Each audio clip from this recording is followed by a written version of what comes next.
Hello YouTube fans, here again.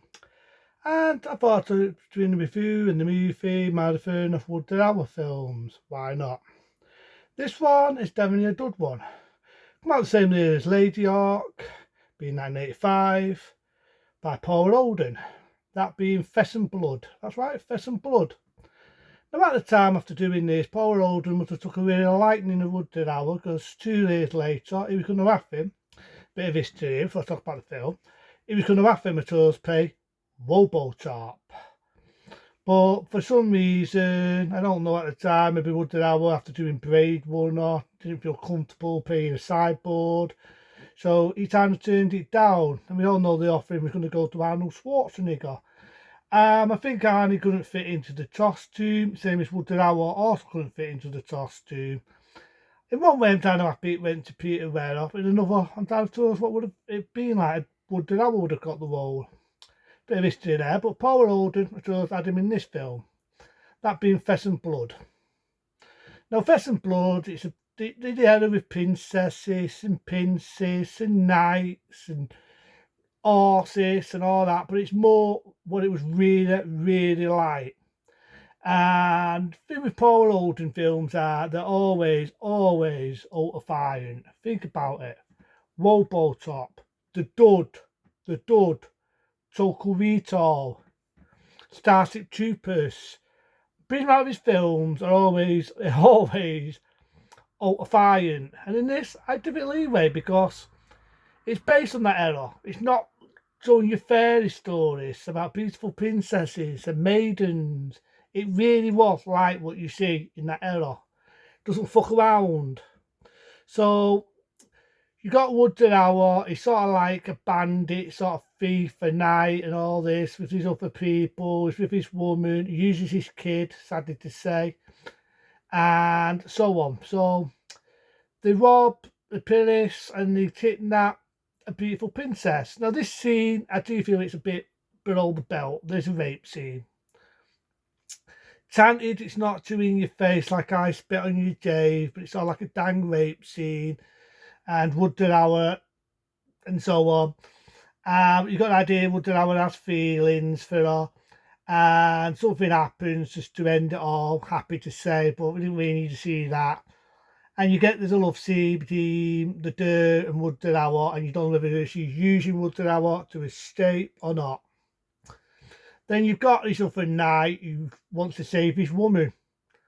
And the thing is, the actress that appeared in this 1 year after appeared in the Itzer, which I always find very ironic, because she's the one that gets ripped in half.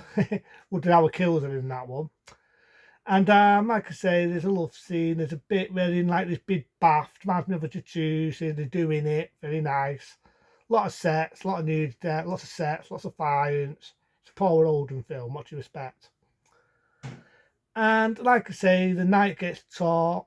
He has a fight with Wooded Hour, and the base gets burned. He saves the princess, and he saves the day. And it leaves you thinking, is the character of Wooded Hour, is he brown bed? Is he dead? But he isn't, because he comes up, gets out of Dodds, and leaves you like that. So I kind of like that. I like that sort of Buccaneer feel.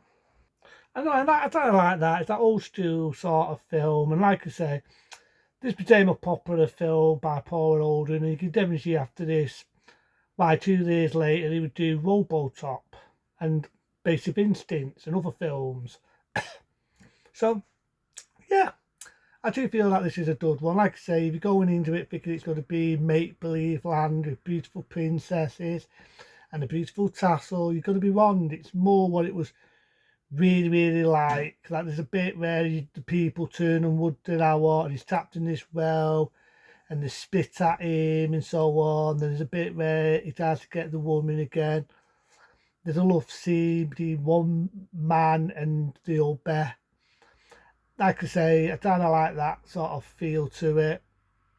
And like I say, if you're going into it for an adventure, you're not going to get that sort of film. You want to see something like an adventure film, just go back to Lady Hawk. This one's a bit more because it's Paul Holden. you guarantee you're going to get a lot of sets. You're going to get a lot of violence. I repeat myself, it's a Paul Holden film. He's no he has a talent of making the films more violent. And yeah, it's a good one, this. I do feel again Woodard Hour plays a good role. It's one of these, is he a badder? Is he a dudder? Did we really need the gang rape scene? It is definitely a brutal scene. But the rest of it, I didn't mind it for what it was. I didn't mind it for what it was. So points, fuck it, without ado. 9 points from me. So yeah, I do actually like Flesh and Blood. Very popular film in that era, being 1985. It doesn't hold back on the arm, set some violence. Like I say, you got a knight, he's down to go, he's down to save his beautiful princess. You want him to save the beautiful princess. And it's one of these where you feel for Woodard Hour. It's an hard one, this. It's a hard one because is he a dudder? Is he a badder? Right? You go to films that say like The Hitcher, you get straight away he's a baddie in that. You see him in films, let's say like Nighthawk, you definitely know he's a baddie in that. Blade Runner. And in this, roughly the same. Roughly the same. I feel it's roughly the same. So again, without ado, fuck it. I'm going fucking up here. A 9-star rating for me, because it is a good one. It's definitely a good one on Paul Holden. You can definitely see after this why he would do other bigger films. Even back then, in that era, he was a popular director. Like I said, I do like Woodard Hour. Very missed actor, very good actor. This definitely shows his talents as an actor. So without ado, I'll say it again, Flesh and Blood. I give it a 9-star rating. Keep it short and sweet than the others. Sporting to them. Be smart. Be safe. See you later.